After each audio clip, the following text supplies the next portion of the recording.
ಪಾಠದೊಂದಿಗೆ ಪಠ್ಯೇತರ ಚಟುವಟಿಕೆಗಳಾದ ಕ್ರೀಡೆಯಲ್ಲೂ ವಿದ್ಯಾರ್ಥಿಗಳು ತಮ್ಮನ್ನು ತಾವು ತೊಡಗಿಸಿಕೊಂಡಾಗ ಮಾನಸಿಕ ಹಾಗೂ ದೈಹಿಕವಾಗಿ ಬಲಾಢ್ಯರಾಗಲು ಸಾಧ್ಯ ಎಂಬುದಾಗಿ ಕಾಪು ಅಪರಾಧ ವಿಭಾಗದ ಪಿಎಸ್ಐ ಜಯಣ್ಣ ಹೇಳಿದರು.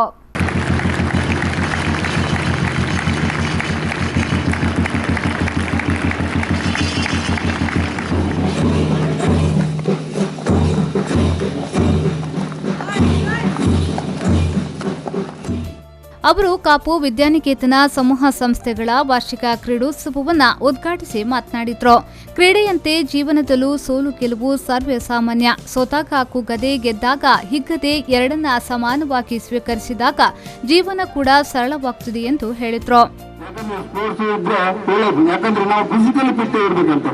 ಯಾವ ಕೆಲಸ ಮಾಡ್ಲಿಕ್ಕೆ ಸಮೇತ ಖುಷಿ ಆಗ್ತದೆ. ಹಾಗಾಗಿ ನಾವು life is short but make it sweet ಅಂತ. ಯಾಕಂದ್ರೆ ಮನುಷ್ಯ ಉಸಿರಾಟ ಇರುವವರೆಗೆ ಮಾತ್ರ ಅಂತೆ, ಉಸಿರಾಟ ನಿಂತ ಮೇಲೆ ಯಾವುದಕ್ಕೂ ಪ್ರೀತಿಲ್ಲ ಅಂತೆ. ಹಾಗಾಗಿ ನಾವು ಸಾಧನೆ ಮಾಡಬೇಕು, ಸಾಧಿಸಿದ್ರೆ ಸಬಲ ಮುಂದುವುದು ಅಂತ.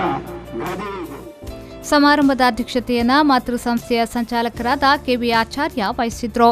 ಮುಖ್ಯ ಅತಿಥಿಯಾಗಿ ಸಂಸ್ಥೆಯ ಮುಖ್ಯ ಕಾರ್ಯನಿರ್ವಹಣಾಧಿಕಾರಿ professor V K Udyavar, Vidyadhar Puranik, probationary PSI Mahadev, Santosh Kumar, Rohini Suvarna, Opilio Coutinho, ದೈಹಿಕ ಶಿಕ್ಷಕರುಗಳಾದ ರವಿ ಕೊಲ್ಲಿ, ಜೇಮ್ಸ್ ಕರ್ಕಡ ಮತ್ತಿತರರು ಉಪಸ್ಥಿತರಿದ್ದರು.